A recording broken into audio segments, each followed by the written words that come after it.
તીર્થમાં સ્નાન કરીએ ને આપણે, ગંગાજીમાં, યમુનાજીમાં, ગોદાવરીમાં, તાપીમાં, બધી નજીકની નજીક છે આપણી. એનાથી તન શુદ્ધ થાય, થોડુંક પાપ પણ બળે, પણ મન શુદ્ધ થતું નથી.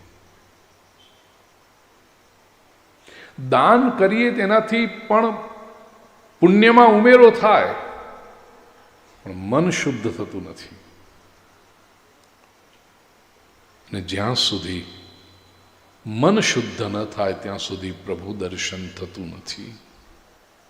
મનને કેવી રીતે શુદ્ધ કરવું? તો મનને શુદ્ધ કરતો મન બગડ્યું કેમ?